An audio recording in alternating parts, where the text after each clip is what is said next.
I'm going to mute. I'll do the intro.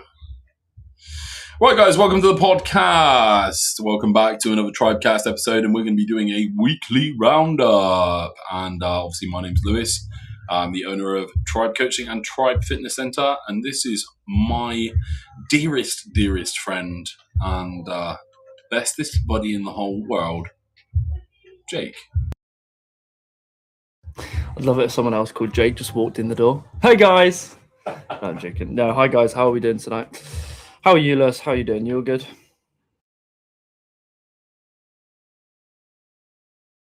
Yeah, man. All good, bro. All good. Just, cracking on. And, pretty productive week. Just one of those weeks that's just been absolutely mental, mate.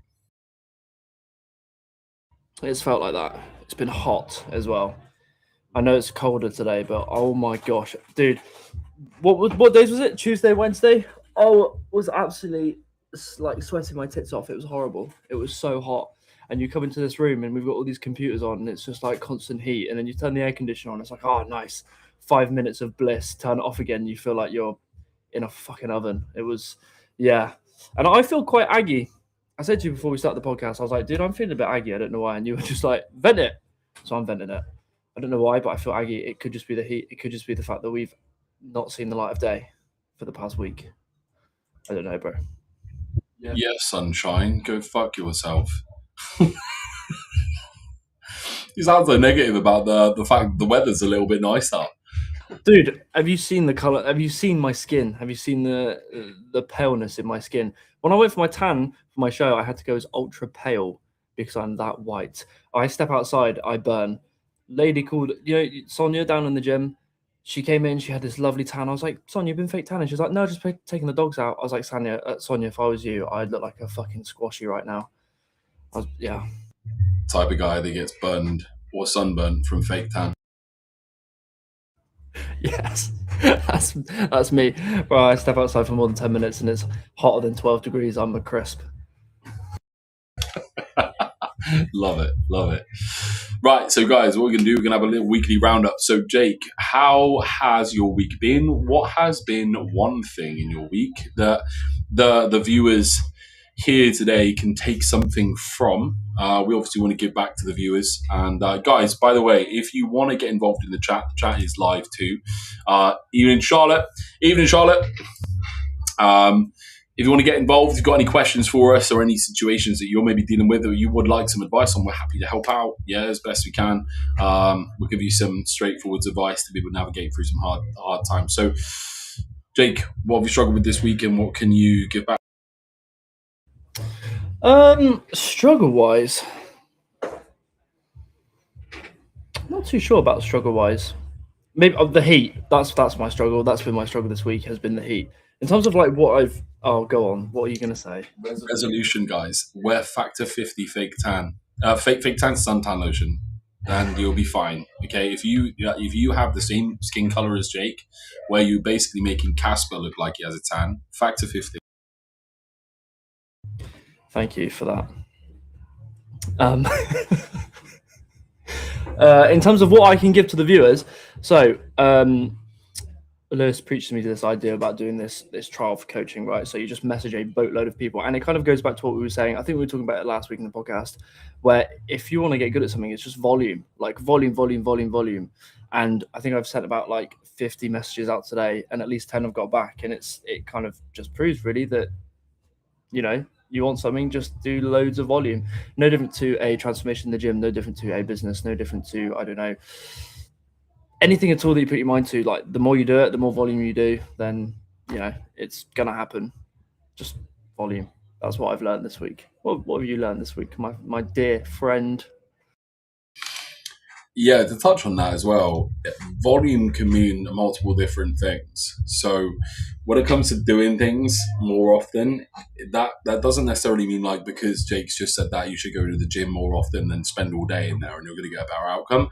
What it means is just get better at making healthy choices. If it's something that you're, again, a body transformation, just get better at making the right choices over time. And the more you can correct yourself and making those negative choices, the ones that are not going to directly allow you to take a step forwards in the right direction with your body goals, the faster the outcome is going to be, right? And no one is ever 100%, but we can do our absolute best, at least getting 95 to 100% by just doing those healthy habits, making those healthy choices, and just ultimately allowing us the best environment possible to be able to get the outcome.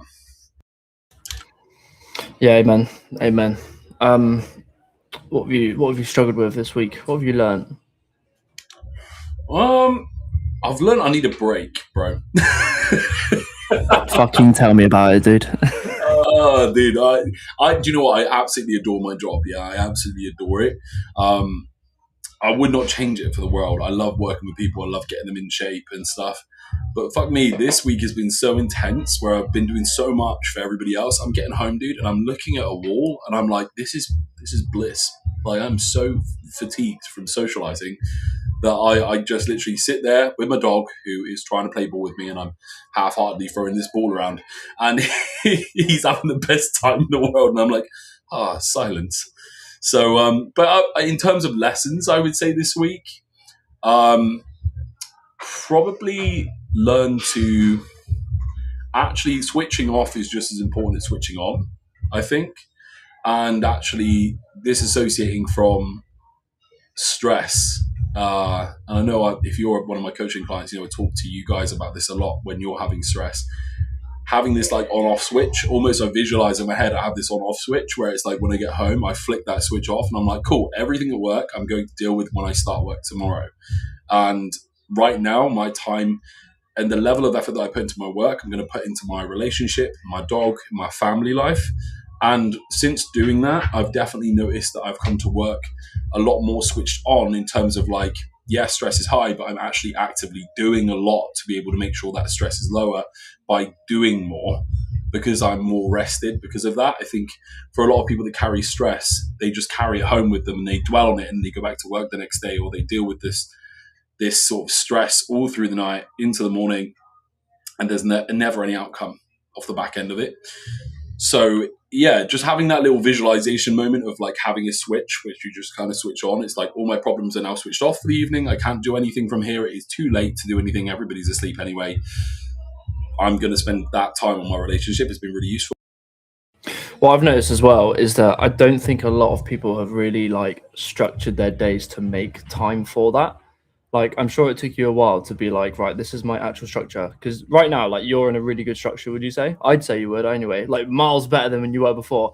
Like, bro, you were, getting home at like 5 a.m, then going back to the gym for like 7 or like 6, and not having like an hour's sleep, if that, sometimes none. Like, I remember we were here on a Saturday evening. I think it was a Saturday evening, right when I first started, like, really pushing for the coaching side of things. And we were, I don't know, we were here till like 3 or 4 a.m, like filming or doing whatever. I think you were upstairs doing check-ins and stuff, and I was downstairs. And then it got to 4, and I was like, oh, we should probably go home now.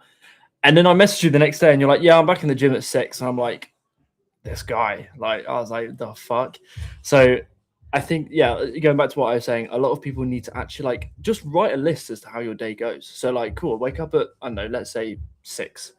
I get ready until 7. I leave for work at 7:30. I get to work for 9.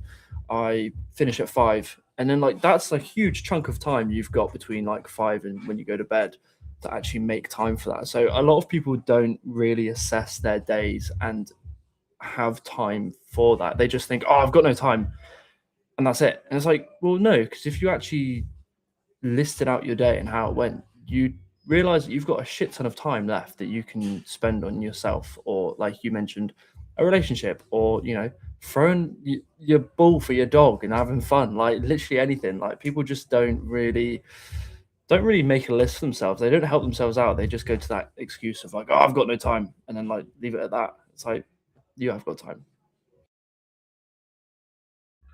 Yeah, man, absolutely. And I think if you're in your body transformation right now, there is nothing more valuable than you knowing where your time is being spent. So actually allocating that hour in the morning for meal prep, allocating an hour in the afternoon for a gym session, those things, and then making sure the rest of your day sort of fits around, or you fit those things around your day in most cases. If you know what you're doing, then it makes everything so much easier. If you just wing it, you'll get stressed out by those things, and they don't need to be something you stressed out about if you just planned it. So definitely having like a daily planner, at least Monday to Friday, when you know you're at work and you've got all these obligations and things to do, having some kind of structure definitely helps massively, especially for consistency as well. And you know, and I know that the major body transformations, the ones that like are like, wow, holy shit, those people are people that generally are very, very structured. Yeah, they're like, cool, I'm going to make this time, I'm going to do this, at this time, I'm going to do this. And then those people tend to just follow the plan. They find it quite easy. Whereas the people that are super, super unstructured in their days, even if they feel like they are, they're not, tend to find it a hell of a lot harder. It's not to say they don't get the same outcome. It's just they're really stressed about it. Yeah, which actually, if you do it, like I say, you make that daily schedule, it becomes so much easier. Not only structure though, but like patience as well, dude. Like like it requires a lot of patience. Like I'm not, not going to bullshit. Like transformations are not easy. Nothing that you really put your mind to in life is going to be easy. Like you do need a level of patience. One thing that we make very clear when we do like our onboarding calls, for example, is that like this idea of linear progression. Like say, yeah, you want to lose weight. Cool. We can put you on a 600 calorie diet a day and make you do an hour of fasted cardio in the morning. You will lose weight. Yeah, sure. But you'll also lose weight in such an unhealthy way. Like, why don't you have linear progress and just be a bit more patient with it? I mean, how many people have you had after like 2-3 weeks be like, not really seeing much progress, getting a bit fed up with it? And it's like, you haven't given it any time, like, especially with the body transformation as well. Like, your body does take a while to adapt, no different to me when I started this, going into coaching and doing that full time. Like, it's taken time. Like 6 months ago, I was like, oh, I haven't got anyone on board. And I'm like, and now it's like with a bit of patience, with a bit of hard work mixed with like, yeah, a bit of structure and planning your day out and making sure you're being resourceful during your day, it works out and it's fine. So just be patient with it as well. Like patience is very, very important, as well as structure, obviously, and just following through. Yeah, and going back on that point you just mentioned about like 600 calorie diet, weight loss, all those things. The amount of people that have come on board, and this is really, really useful for anybody that knows someone that's going through a very strict calorie deficit diet that is very unhealthy. The scale weight, I made a video about this week. The scale weight is very, very deceptive. Yeah, and that's why when you check in with us, we take more than one metric. If it was just scale weight related, I'd just ask you for your scale weight and that's it. But it's not, because if you think that if someone's on 600 calories, they're going to lose weight. Now, weight is quite broad as terminology standards go. Weight means overall weight. So that means body fat, but it also means muscle tissue. And if you diet too hard, and if you're on too few calories, yes, your weight will go down, but you will end up a smaller version of the same body shape because you will lose muscle and you will lose body fat. The goal for anyone, whether it be body transformation or longevity, should be to linearly progress in muscle tissue. So add more muscle to the body just for function long term, because ultimately your muscles are there. They're great to look at, but they're there to support your skeletal system. They're there to support your joints. So the more you can strengthen them, the more support those joints have, the more longevity you'll have in your body through your 50s, 60s, 70s, and into your 80s, 90s. So you'll be able to still move around like a normal person. But ultimately, as well, you have to think that if those calories drop too low, okay, you are going to lose that. You are going to lose body fat and muscle tissue. But again, if you do it right, you'll gain the muscle tissue and you want to drop body fat at the same time. And the way you have to do that is you have to fuel your body to be able to perform well in the gym. You have to have enough calories to be able to do that, to be able to linearly progress, to be able to get better at movement patterns. And the best way I describe it to my clients is, if you were to take gymnastics tomorrow, you do the splits once, you'd be shit at it. You'd be rubbish. You wouldn't be able to get very far. You don't just quit after 2 weeks. But what's the way you get better at the splits? You do the splits more often until eventually you do the splits, and it happens. But it doesn't take 2 weeks. It takes months of flexibility training. But you have this really direct linear outcome of you can't do the splits, now you can. And every week you get a little bit lower. Yeah, your legs get a bit wider, you're a little bit more flexible. It's the same with your diet. Every single week you should be looking to improve on your splits is the movement patterns in the gym. Your splits are your shoulder press, your squats, your deadlifts, your barbell bent over rows. The better you get at those, the more body fat is going to come off, the more muscle is going to be added. And the more muscle you add, because that's active tissue, the more calories your body burns without you having to drop calories, because that muscle needs fuel. So it will take from calories you're already consuming and body fat stores. So you need to make sure that, and for most of my clients, I'm sure you find the same, Jay, because we coach in the exact same way. Most people, when they come on board with me for coaching for fat loss, they're like, this is a lot of food, Lou. Like, I can't fit this amount of food in. What a great position to be in a fat loss phase. Yeah, you do need it 100% to be able to elicit body fat reduction and gain muscle tissue.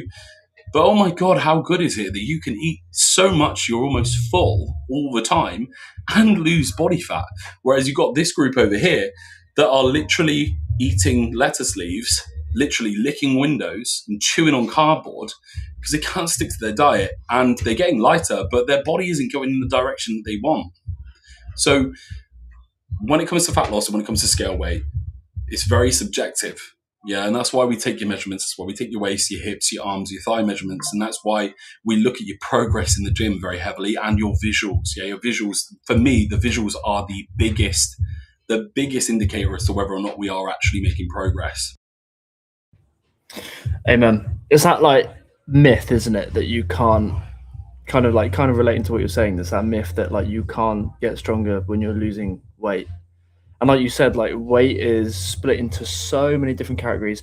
The heading is weight, and it goes into so many other different like subheadings. You know, you've got like muscle mass, you've got body fat percentage, you've got water retention, you've got inflammation, you've got stress, you've got like, it's not just weight. Like people need to stop seeing weight as like this overall thing, you know. And like you said, you know, we take other areas into account way higher than weight in terms of like the importance of them. Like I was PTing George today, and one of my clients, and he was like, I've actually gained weight this week. I'm like, yeah, but you look leaner, like you look tighter, like you look better, like you're fine. So just stop worrying so much about weight. Unless you're going like way overboard and way off your plan, then okay, cool, weight is like a bit of a concern there, sure. But it's such an over talked variable when it comes to a transformation. Like for me, how you look and your measurements and how you feel is way more important than what the scale's telling you, you know? That's massively nuanced, isn't it? Yeah, there's so many ways that you can view the scale weight, and yeah, I mean, exactly what you just said there, right? With George, for example, he's getting stronger, and if he looks leaner, you are leaner. You 100% are. We've got a good eye for these things, and the idea of not being able to build muscle whilst dropping body fat, if that was the case, I've had a lot of prep athletes that have gone into shows, including you, that have gotten bigger and stronger throughout prep, where you are getting down to like 5% body fat. So the levels, I use bodybuilders as an example because they're the most extreme version of dieters, I think. But I use those guys as a prime example of, if these guys are having to diet down to 5% body fat to get every single muscle fiber out, and they can build muscle, natural guys, natural ladies as well. Tracy's a prime example of that. Kirsty was a prime example of that. Then why can't you, if you're on a lifestyle diet looking to drop body fat for a holiday? But it comes down to you getting good at the movements that you've got in the gym. And you have to get better at them over time. And you have to get stronger at them, which means your focus, and this is where a lot of people go wrong. The focus realistically you shouldn't worry about your check-ins. That should be our job to do. That should be our job. You told us what the outcome is going to be, what you want, and it's our job to get you there. Your focus should be on getting stronger in the gym and nailing every one of your meals. And if you can do that, the outcome will be delivered 100%. Like, we are beyond educated, 12 years of experience, over £100,000 worth of educational material. Like, the shit that we do is so scientifically proven and in practice proven. If you were to just focus on those things and keep your focus on progressing in the gym, you'd be 12 weeks down the line and you'd be like, oh shit, I'm in great shape. And you'd be fine. But everybody, pardon me, I think everybody focuses on that weekly check-in. I've got to see linear improvement 100% in my, generally it's always scale weight, or my visuals have to be 10, 20, 30% better. Just leave it. Don't worry about it. Yeah, your body's going to be getting better if you just follow what we're asking you to do. So just do what we're asking you to do and let the outcome be delivered from us. Because if the outcome isn't delivered, it's our fault. It's not your fault. It's our fault. But there isn't one person I haven't delivered for, and there isn't one person you haven't delivered for in years. So just get it done. It's easy. Just put the work in. And that goes on to it. The next thing is the idea of doing hard work, right? And getting it done. And I personally think, and I wanted to ask you this, how do you view hard work? Because I think everybody views hard work in a different way. Some people view hard work as, oh my God, this is hard. I really want to stop. And then other people view it as like a positive. They enjoy the hard work. Like Andy, for example, downstairs where I PT this evening, could think of nothing better than a really terrorizing hard workout. That's like his highlight of the day. So how do you see hard work, Jake?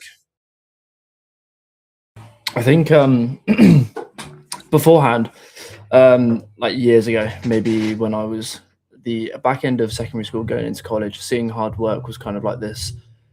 I would always try and procrastinate and like push it back and sort of pretend that like it wasn't there. Whereas now, I mean, I have willingly put myself into a bodybuilding prep, right? I've willingly done that. I chose to do that. You didn't pin me down and go, you will do classic bodybuilding this year. Like, I've made that decision. So no, I just pushed you against the door at your neck like this. And I was like, you will. And you were like, it wasn't an opinion. So, like, yeah, thank you. Like, I've put myself in that position, and it's not because I've done it to like be an asshole to myself. It's done it, I've done it because I want to do it. So now, when I see hard work or like a hard gym session, and maybe my mindset's not fully in it, it's kind of like, well, we've been here before. Like, we know what it's like, and we know the benefits of, the outcome, just doing it. So for me, hard work is kind of like just need to get it done. Really, like I just need to get it done. If I want to be good at something, I have to go through some level of hardship. And I'm not going to lie, 70% of like the last three to 4 months has been fucking hard. Like it's been hard. But if I didn't have the mentality of just getting on with it, cracking on with it, then I wouldn't be sat, with you doing a podcast. Like I wouldn't be constantly posting on Instagram, and I wouldn't have constant messages going out asking people if they want to do coaching. I wouldn't be trying to get people on board, trying to help people out, trying to make them fitter and stronger. I would have just given up. So for me, I see hard stuff as kind of like a challenge. I understand it's going to be hard. I don't like get off the fact that it's hard. Like Andy, for example, he loves getting fucking beasted. I know it's hard. I don't necessarily enjoy it, but I know I have to just do it. I just have to get it done. Something that helped me, Jake, and I think it's something that I wanted to relay over to you. I listened to a podcast with Chris Williamson, and there was a guy, and I can't remember the name of this guy who wrote this book. And in this book, he talks about the value of hard, and he talks about how hard things, challenging things in life are something we should look for, because that's when we thrive. And anything that's hard has the highest possible value, because most people avoid it, which puts you in an nth percentage of people that are willing to deal with it, which means that if you can overcome something that's incredibly hard and deemed hard by most people, the outcome will always be something that most people strive towards, because it's something they probably would never get unless they deal with that hard. So for us in this environment of body transformations, it's really hard sometimes, no pun intended, to get that across to people going, it's hard. And we've experienced this personally in prep. Those times where you were like, this is hard. And I'm like, Jake, I get it's hard, but you've got to stick with it now. And then we do the check-in and you're 2% leaner. There you go. See, those abs were not there beforehand, and now they are, because your body made it hard, because it was like, we don't want to change, Jake. And you were like, this is hard. And you stuck with the process and you said, no, fuck you, you are going to change. And it changed because of you dealing with that hard at that time. So generally, the way I would say to anybody that's listening to this, if you're dealing with something that's tough, yeah, and most people, you view it as most people, don't go in with the view with like, oh, everyone else would quit, so I'm going to quit because why would I? Because everybody else is chilling. Go, this is hard. Most people would quit, but I don't want the lives of most people. I want to be on a different level. So lean into it, deal with it head on. Trust me when I tell you, the hard shit, if you can get through it, there is going to be this another level that you're going to get to where you're like, oh my God, I've got this outcome financially, physically, whatever it may be, that most people will never get because you did it. You did the shit that most people would quit at. So it's very, very important to know that when it comes to body transformations, because you'll inevitably get to this hard point where you're like, good God, I do not want to go to the gym. I do not want to prep my meals. I do not want to say no to this drink or this meal out with my friends. But ultimately, on the other side of that is this outcome that none of your friends and no one that you know has ever got to before. I learned a lot about myself. And again, we're relating to the bodybuilding side of things. So for anyone listening, do apologize. But obviously that's like a massive, significant part of our lives. I learned a fucking shit ton when I did my first show, dude. Like the level of hard shit there is. And also the importance of how to like respond to it properly. Like a lot of people have, and I was the exact same before. If I went through something that was difficult, I would have this level of like animosity inside of me, which would then be like relayed onto other people. So anything that I found difficult, I typically get angry because it's hard and I'm like fed up, and then relay it to other people. Whereas now it's like, yes, majority of my gym sessions are hard. Like they are. I'm not gonna lie. I'm not gonna say I go into the gym and it's an absolute breeze. Some of them I'm like, fuck me, I can't be, bothered to do this. But I do it like with a smile on my face because I feel like if you have this attitude of like positivity, and it's gonna sound very cliche, but just being positive and just having a smile on your face, it makes that hard stuff a little less hard because you've created this environment around you which is constantly positive and just allows you to keep going and not again have this level of like animosity build up inside of you. So just do everything with a smile on your face, and even though it's hard, just give it everything you've got, everything you got. Fucking hell. You're doing so well there, bro. Doing so well. I had to. Yeah, no, like the last thing I'm gonna touch on that is one, like when me and Maddie first opened Tribe, I was in a job where I literally had 20 grand right in my bank account, and I was meant to be saving for a house. And I remember being in a gym that I did not enjoy being in. I was doing really well in that gym. Like I was like the top PT in the Southwest, which I was really proud of at the time. It's something that I'm still really proud of. But it was just the company itself was so schemy when it came to making money that I just didn't want to be part of it. So I said to Mads, I'm going to start thinking about opening a gym. And I got this like brown notebook, and I think we spoke about it before. I started writing notes in how I would open my gym and all the finances I would need. And I worked out that I would need pretty much everything I got. No, I'm not going to do what you just did, but everything I got to be able to open this gym.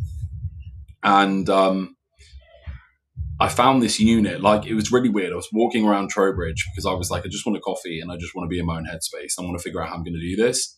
And I found this unit next to a scrapyard, and it was like 550 quid a month.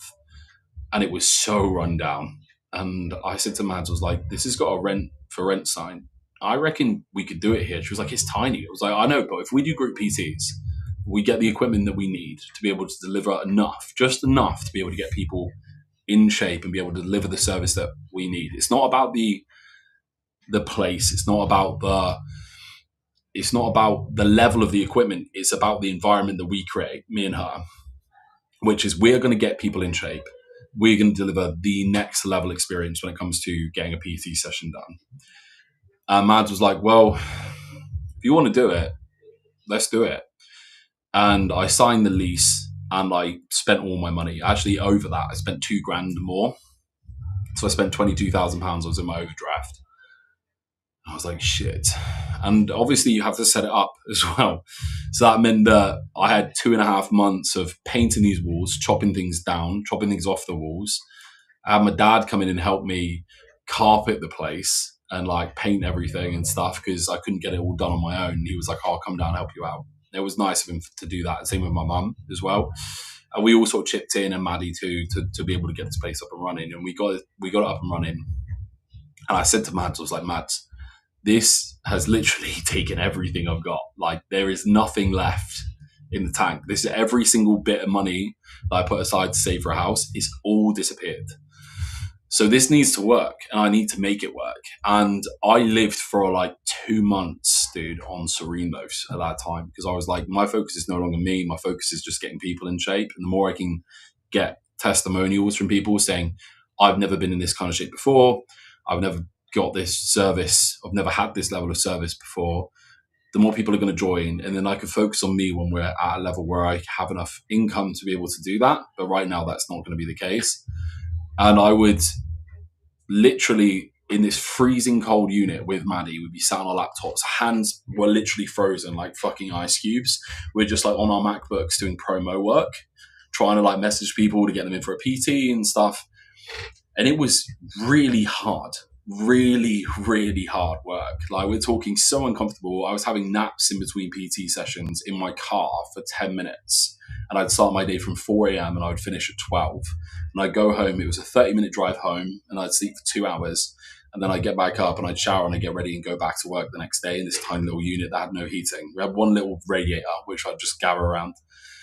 And that was our hard, right? And sometimes I get used to the fact that I'm like, oh, I'm so lucky to be where I am.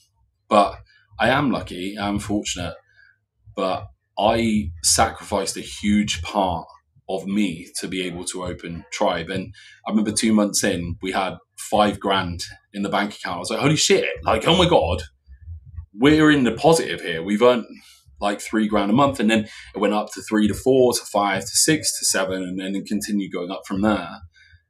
But that was through us sitting in this cold, dark room with the bare minimum equipment, with no luxuries whatsoever. Our first holiday, our first break together was a trip to the spa on an offer at Centre Parks Aquasauna, which was like 75 quid. And that was only when me and Maddie had earned like, we'd managed to get like $8,000 in the bank account. And I was like, sat there with Mads going, we've fucking done it. Like, we've actually done it. It is working.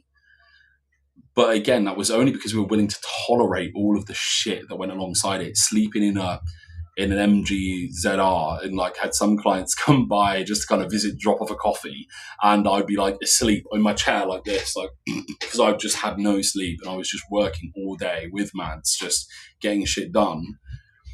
And that was only because I was willing to sacrifice to do those things. I didn't want any holidays. I just wanted to make this thing work. That we managed to have the outcome of having a gym with lots of members, with a lovely environment, to be able to have you on board, Jamie on board, Tam on board, and have this really amazing online coaching platform, was because we had to go through that shit at the beginning.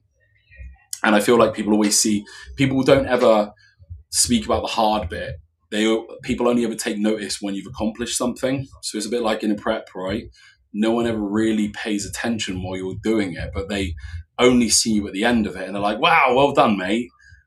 But the journey, the hard bit, the actual hard bit, because the end bit and the beginning bit is just easy, isn't it? Making the decision and the outcome. The bit in the middle is the hard bit, and the bit in the middle is what people don't see. So I just had a phone call, a consultation with a new client. He was like, oh man, it's super impressive to see what you've made there, and well done. And I was like, you're only aware of it now because of where we are now, but equally, if you saw me 3, 4, 5 years ago when I was sleeping in that cold room, you'd probably be like, why the fuck is he doing that? Why is he putting himself through it? Why is Maddie doing that? But it's because we were willing to do the hard shit to be able to have the outcome of where we are now. We're not there yet. but we will be one day, and we're a damn sight further on than where we were. So what I'm trying to get across here is for me and Mads especially, we've had to go through that hardship on so many levels. Like I've done bodybuilding preps, but nothing compared to risking everything, like having everything taken away from me because I couldn't pay my bills when I first started here and having to make it work. That was the ultimate risk. And the fucking, I was literally borderline just on the street at that point. But that was what I was willing to deal with, that hard shit, to be able to get the outcome of where we are now. And being sat down with my accountant earlier, and she's like, right, now we have to plan out how we're going to take steps forwards because now we're over this. And they're like, we're talking about thousands of pounds here. And I'm like, I never even thought, like 50 quid for me back then was awesome because I was like, I can eat today. And now we're dealing with like, 6 figures and shit like that. And I'm like, fuck me, dude, how have we got here? But it's only because we've been doing the hard shit. Anyway, it's a long story, but hopefully I just wanted to tell you that, Jake, on here, and obviously anybody who's listening, that sometimes it is worth it to just deal with the hard shit and just crack on.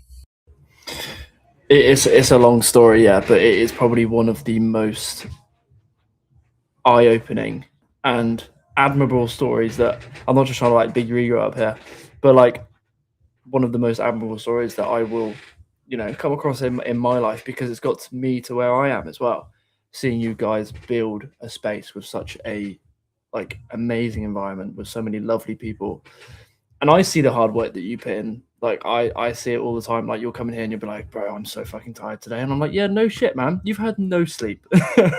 Like, and people notice it. And you mentioned like people bringing you coffees and stuff. Like people notice it and they appreciate it, and it sparks conversation as well, because imagine in like a year, 2 years time, when we're in like a massive unit, like a big like unit with like loads of gym equipment, loads of members, and we'll be in like a nice glass box at the top, Premier and that, and people will look up and be like, that's the guy that built like the OG tribe, like that is him, like, and he's up there, and like we're in his gym. I'm trying to big you up here, mate. I'm trying to open up your mind to like a bigger perspective. Appreciate that, bro. Yeah, to be fair with you, like for me, I'm not really bothered about the fame stuff. I'm more bothered about working in an environment where I'm really happy.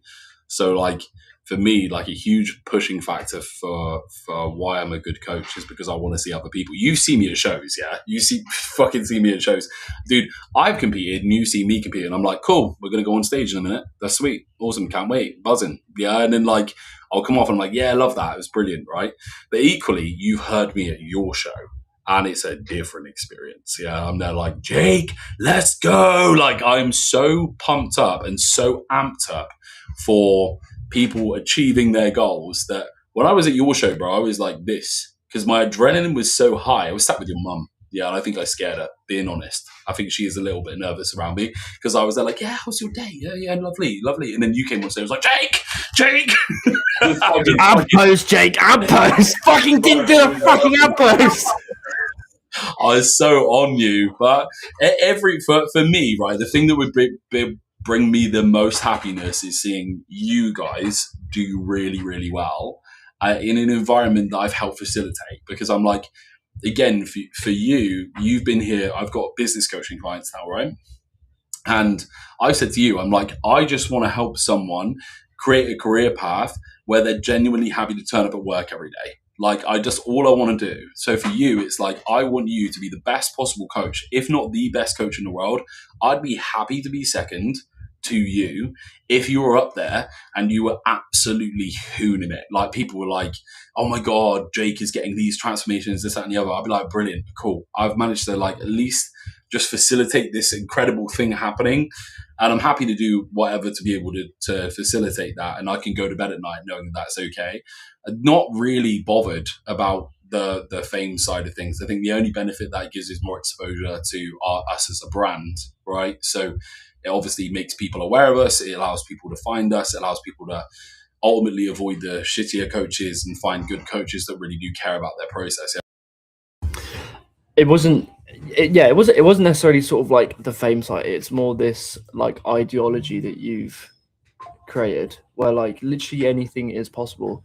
Like you are a I mean, you've literally made that ideology around this gym, hence the results, hence the success of like your gym.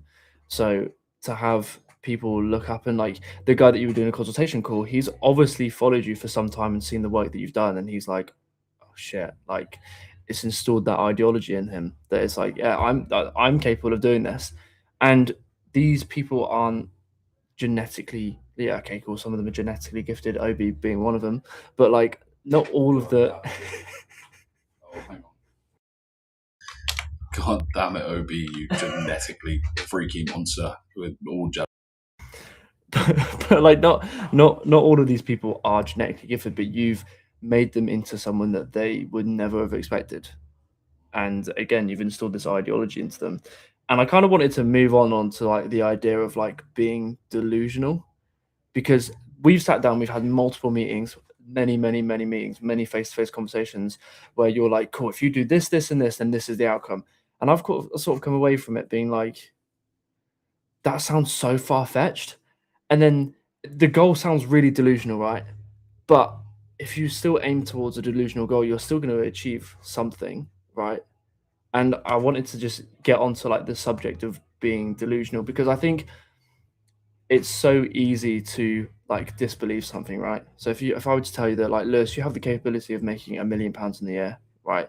In your mind, especially, you're like, oh shit, I'm gonna fucking do it then. Whereas I feel like a lot of people would just go, no, can't do it, it's not possible, and then they move on. So that's one like thing that I've learned as well, that like being delusional is very good if it's applied in like the right area, you know?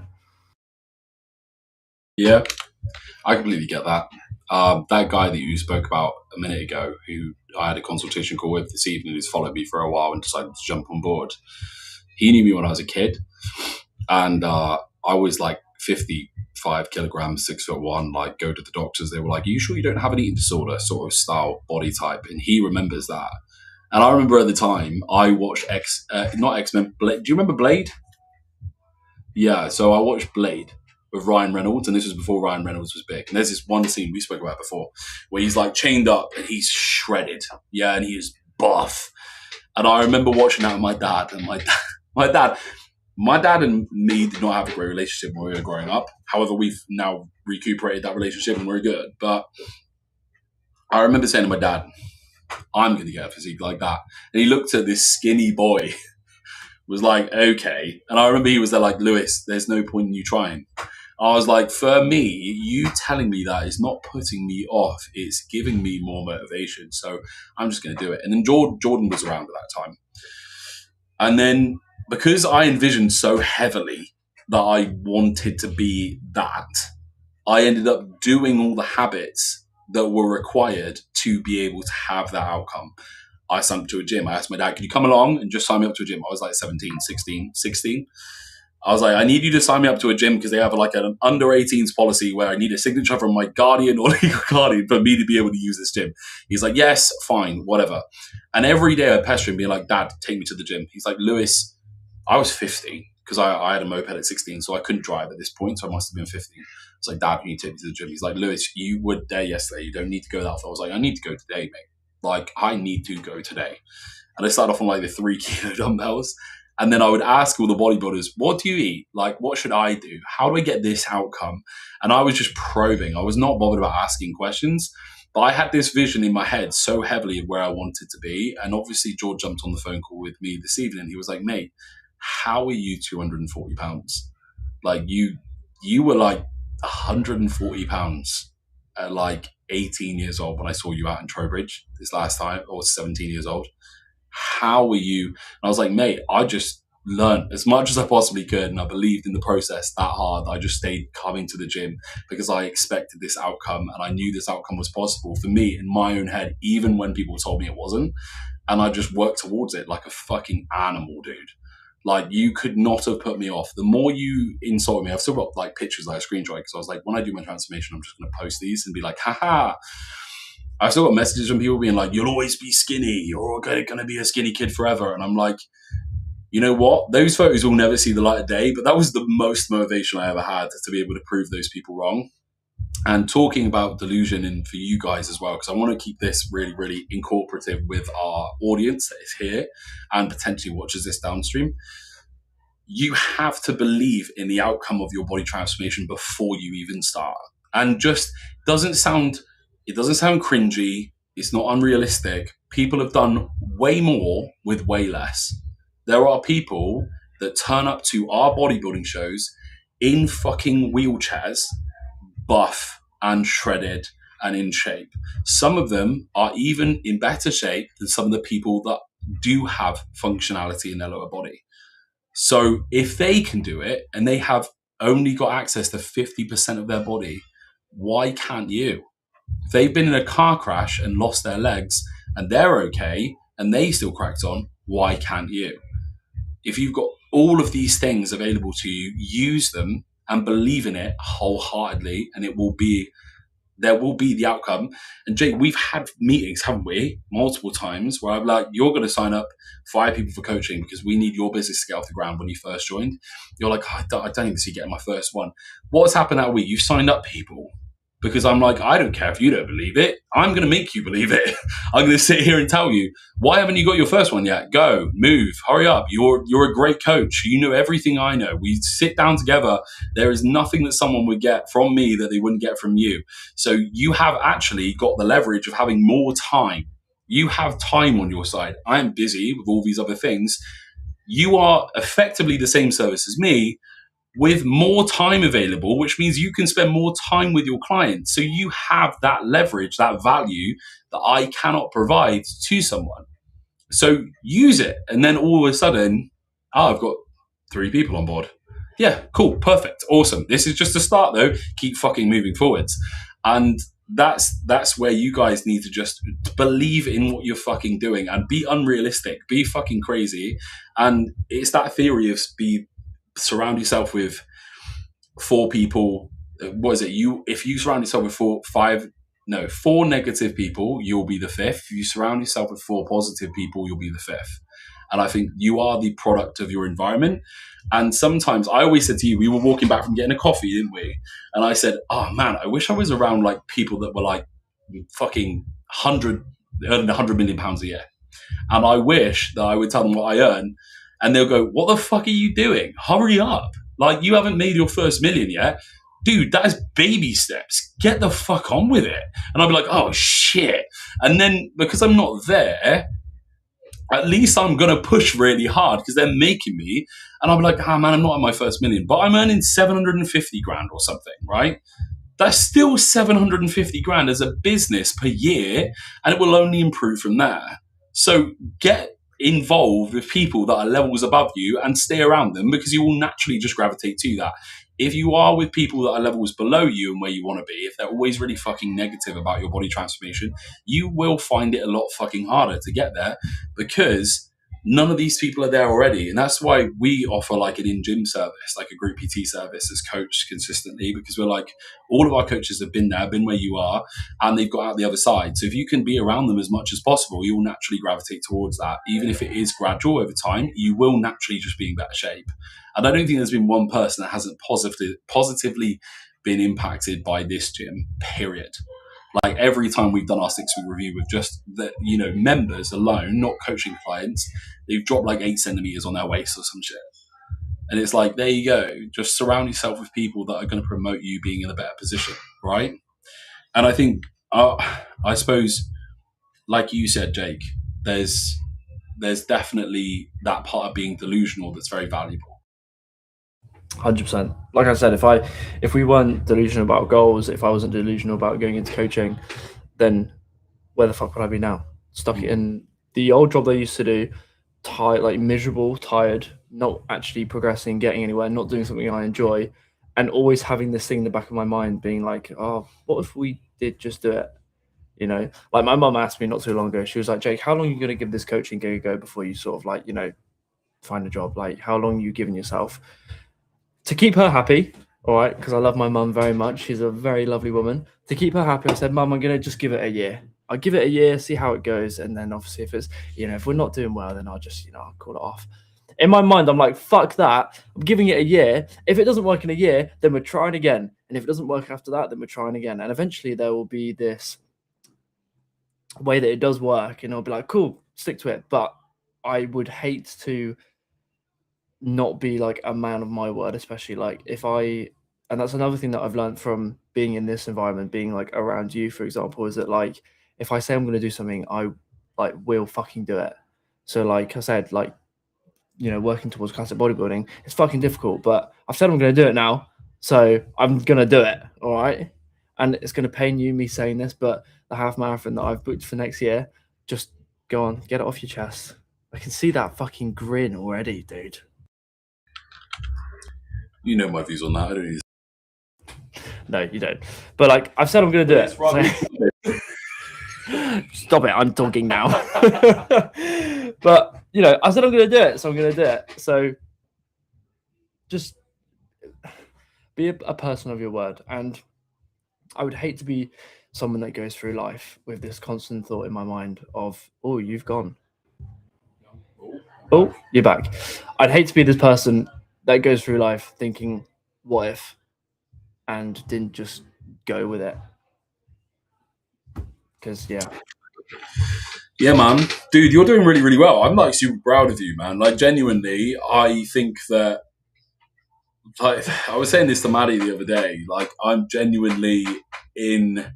I know you say that I inspire you and stuff, but genuinely, you inspire me to work harder because it's great to see someone who has started from nothing, develop something, and you're very good at what you do. Yeah, you're like really fucking good at being a coach. You're very good at dealing with people, making the right choices.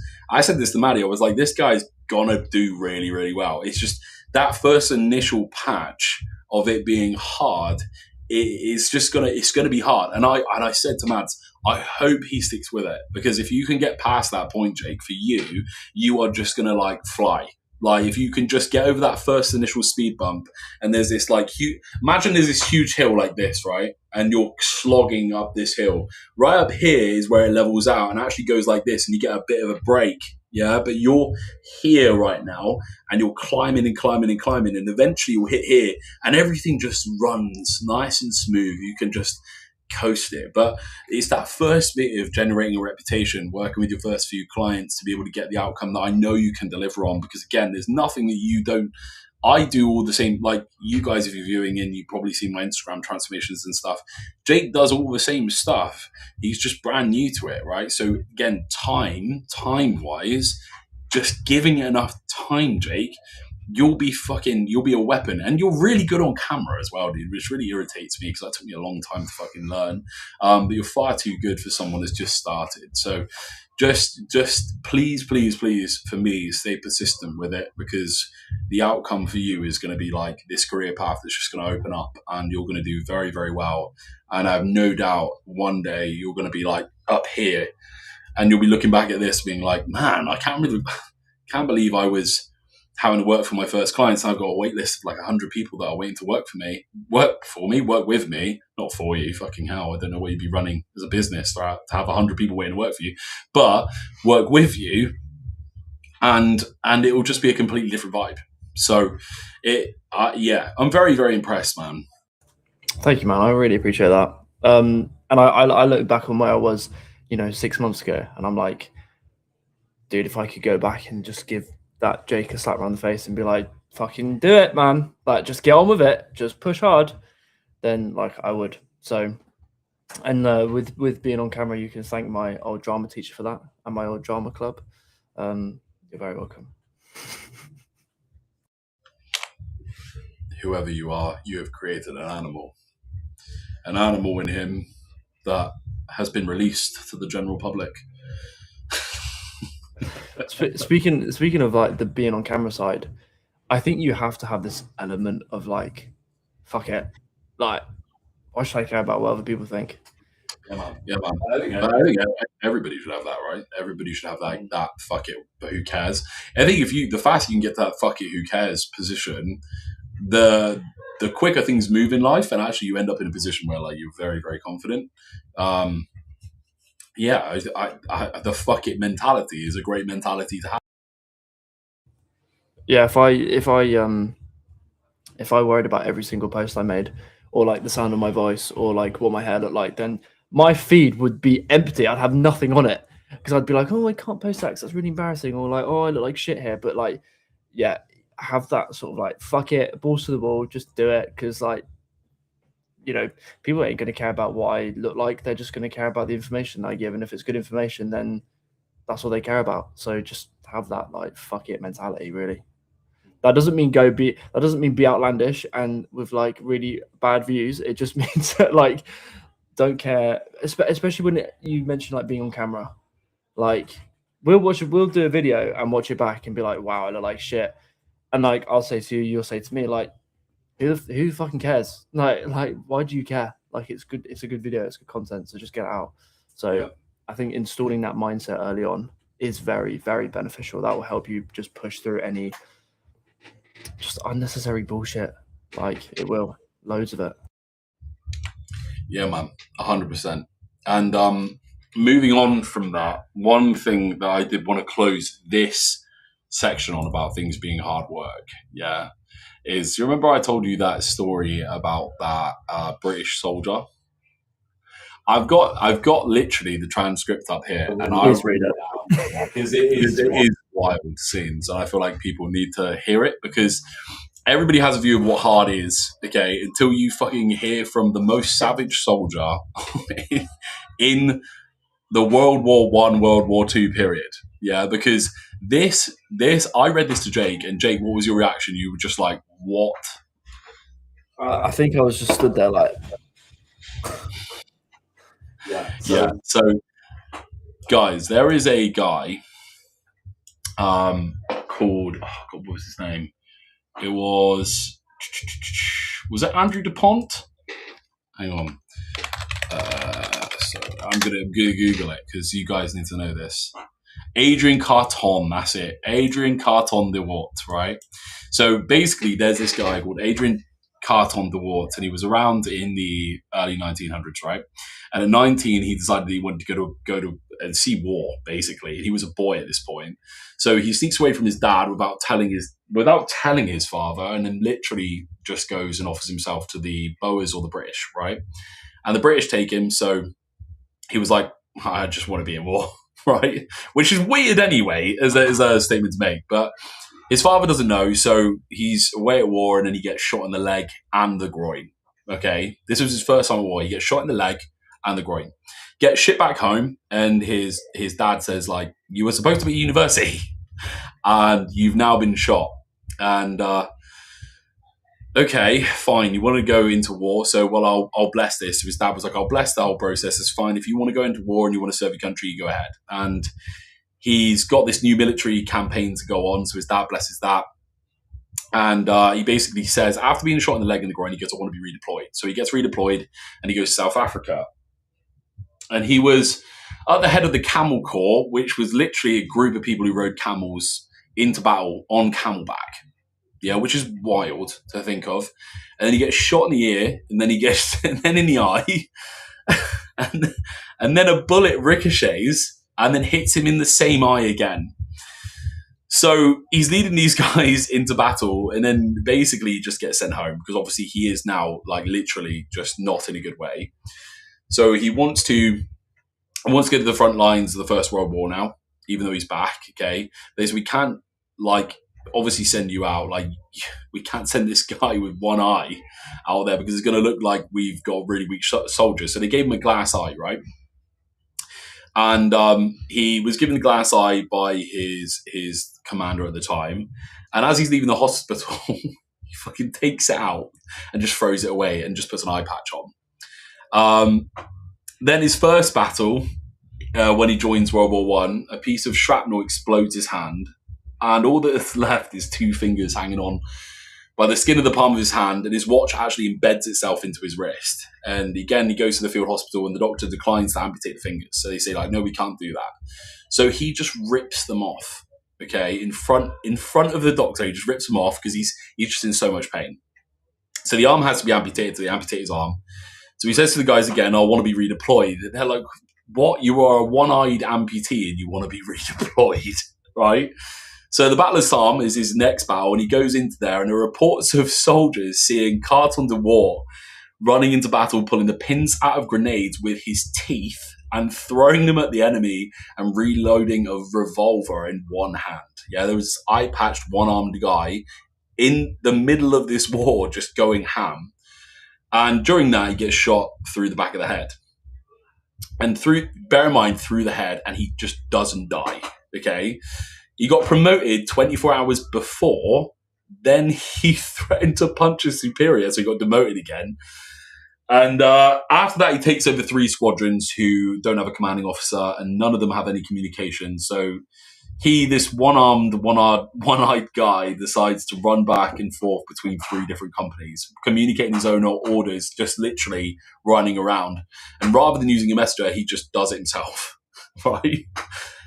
That was when he got the Victoria Cross medal, which is like the equivalent of the Medal of Honor, basically. And he's now like obviously a lot older. He's got all these injuries, and it's time for him to retire. Wrong. He literally is 60 years old, and he's like conscripted and drawn up to help run these secret missions. And one of his first missions, he gets shot down in a fjord going toward Romania. There's a German plane that shot his plane down, circling overhead. Rather than getting into a dinghy, because it would be an easy target, this one-armed, one-eyed guy who's 60 years old, right? And the rest of his crew just bob under the water until this German fighter plane runs out of ammunition. Then, eventually, he goes away, and he finally gets picked up. The second time he gets into that plane, the plane crash lands, and he swims to shore, carrying an injured comrade who survives. Who survives. He's got one arm, but he swims carrying this other dude, right? And there's photos of him now stood with Churchill with an eye patch on, a sleeve, and he's just describing his experiences in the First World War as, it wasn't that bad. I quite like the war, actually. What is wrong with you? But going back to like what's actually hard, that sounds incredibly fucking hard, right? Nah, mate, I do it in my sleep. Brother, what was he making? It's like the most ridiculous story ever that you just would never believe it unless you saw it for yourself. How the fuck there has not been a film made about this guy, I do not know. Who do you even get to play that role? For example, I don't think there is anyone that is currently alive to this day ever that is that badass. But it's just, and we talk about hard. Bro, I'm never talking about hard ever again, because my life could have been going through war, getting shot in the face, left, right, and center, and still getting up the next day being like, oh, that's just another day, really, isn't it? It's just signed up to it, didn't I? Yeah, man. I think we do take for granted a lot of what we have now. Yeah, and actually hard is like you say, like World War One, World War Two, that was hard.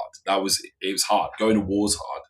Like, you know, there was a really high percentage chance of you dying. Like, you were pretty much going to be conscripted out, and then you weren't coming home again. That's tough. You know what I mean? That is really tough. And some of the conditions that they had to deal with like Spanish flu and things like that, killing millions of them while they were there because of the sanitary conditions of the trenches and being basically next to everybody, arm to shoulder, and this flu just got spread around left, right, and center. And you're like, that's hard, man. That is really challenging, really tough. So when we're here, we've got the opportunity to control our food intake and go to the gym, and we have the luxury of going home and having a bed. Like, realistically, that's not that hard in the grand comparison of things. I think sometimes it's all a scale, isn't it? It's all to scale of whatever you've experienced in your life. If you've never experienced any kind of hardship, then something hard is going to feel the ultimate level of hard. However, if you have been to war, then controlling your diet is pretty easy, being honest. To any of my clients that may be watching this, if you ever complain, then I will simply I'll go over that story again, and I'll finish it with, think yourself fucking lucky. Yeah. And I suppose the last thing I wanted to touch on as well is something that happened this week for us, and I feel like this will be really, really, really useful for some of our clients and people that listen to this to take on board. We had some members probably about 2 years ago that leave the gym and they parted on bad terms. They're probably the only 4 to 5 people that just didn't align with our views here. It's parted ways. It's fine. It's a long story, but 2.5 years on now. It's been a long time, and one of them, all 4 of them, were in another gym, and they posted a post digging at us here, literally 2 days ago. And I said to Jake, I was like, oh, man, some of these people I was really, really close with, and I never rose to their level of pettiness, but I really felt like it at the time because I was like, oh man, I've got this ammunition, but I've got a business to think about. I can't do that. I don't want to do that because I know I just look like I'm stooping to this level. And I said to you, didn't I, today, and if you're dealing with this, and this is why it's relevant, if you're dealing with someone that's wronged you, okay, maybe something's popped up and it's made you feel riled about it. There was this quote that I listened to today, which was, when you're doing something that's successful, hate just comes along with it. That is part of the journey. You will be hated by people because people are envious of what you have and what you've created.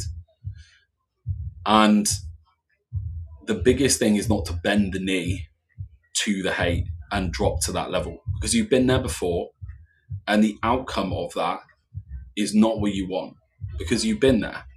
And unless you're willing to live the life of those people that are hating on you, which most people don't, they want much more, then stay above them and don't rise to it, or don't lower yourself to it.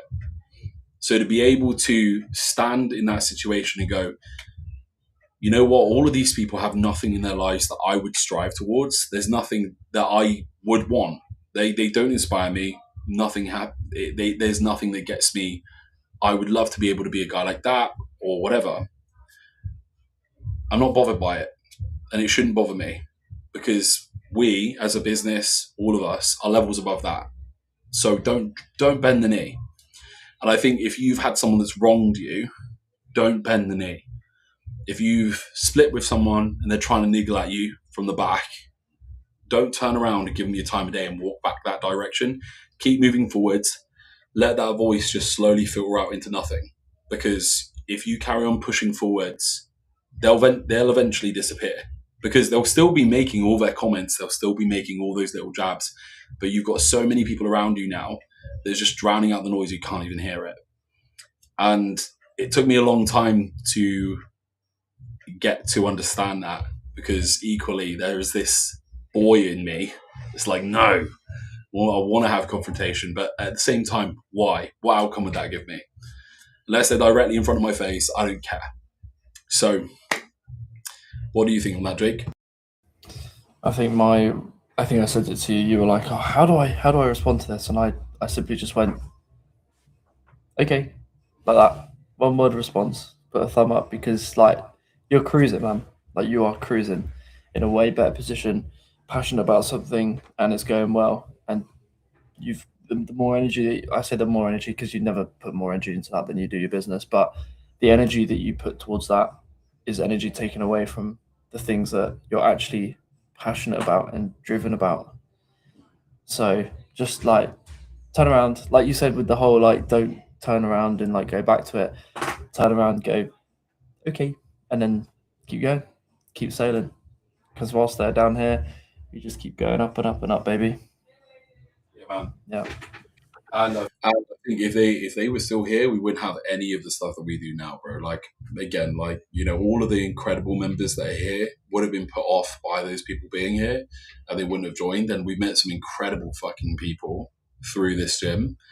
And I'm not saying that they maybe would or wouldn't have joined if they were here, because that's the wrong statement to make, but it would have been an unlikely environment for those people to stay.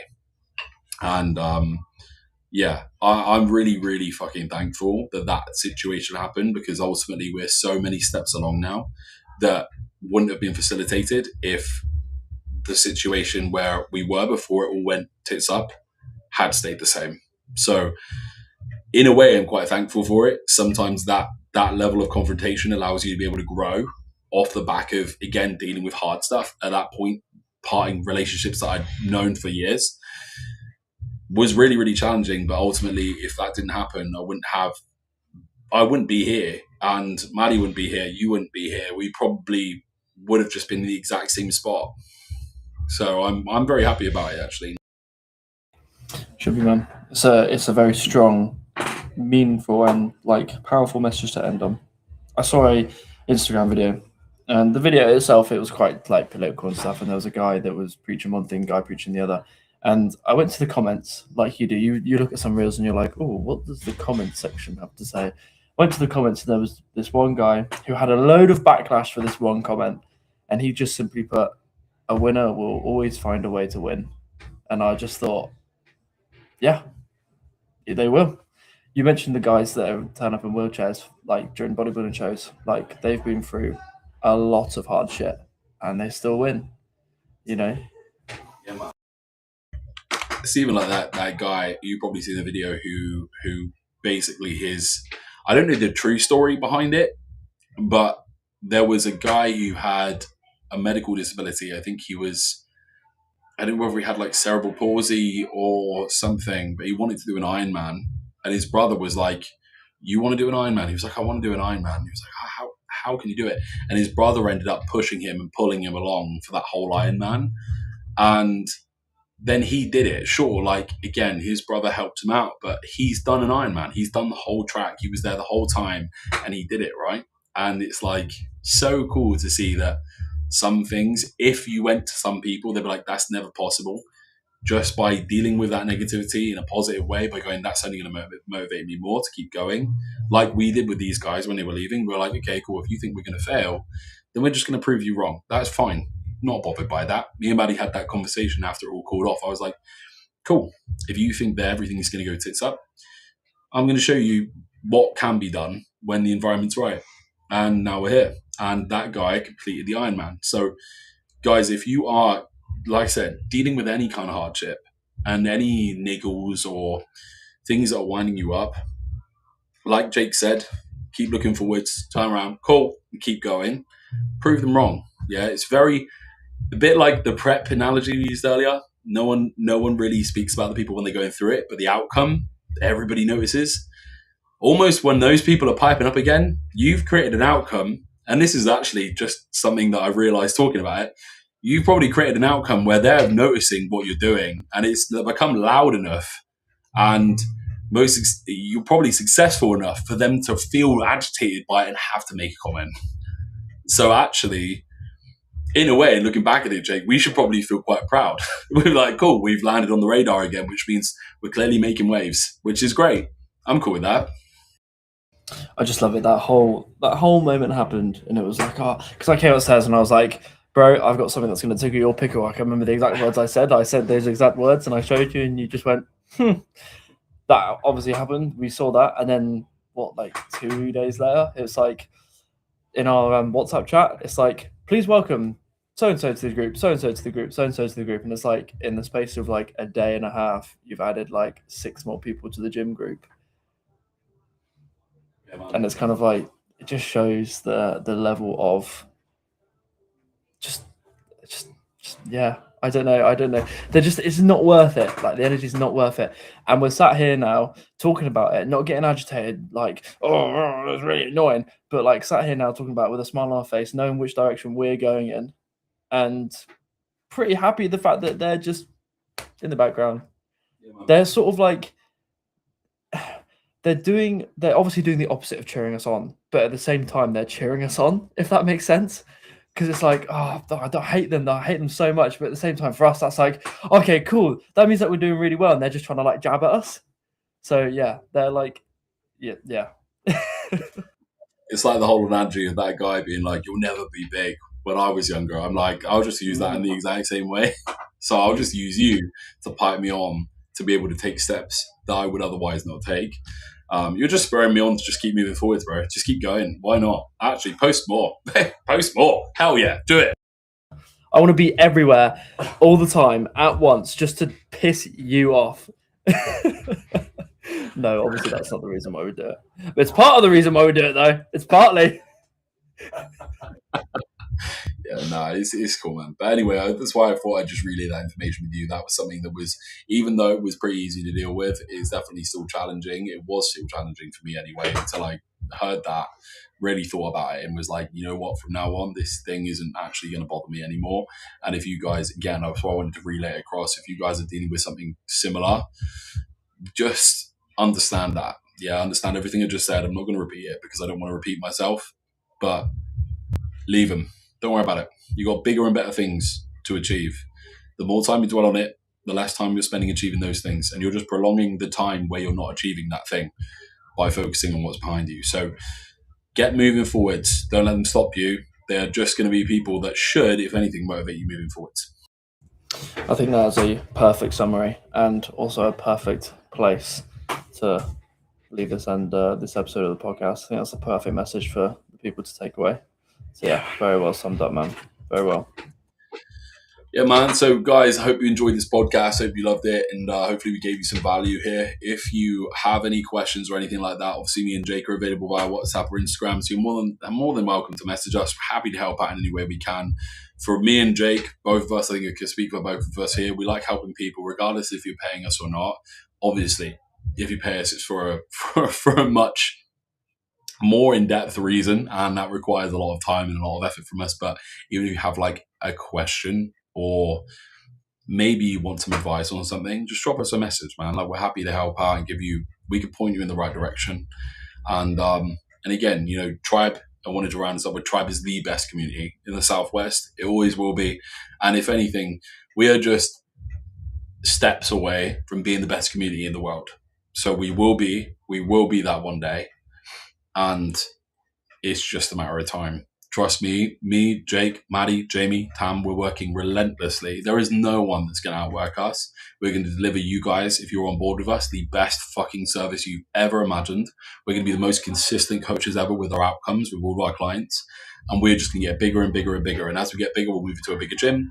And as we grow further from there, we'll open gyms up across the UK, and it will just become fucking massive off the back of that. So jump on the bandwagon, because we're just about making sure you guys feel the best you could ever possibly feel, mentally, physically, everything. Yeah, and we're here to help that.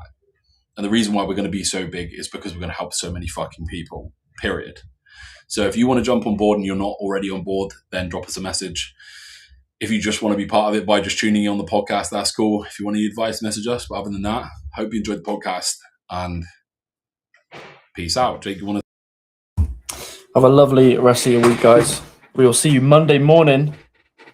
But yeah, hop along for the journey. It's gonna be a very exciting time. Sweet.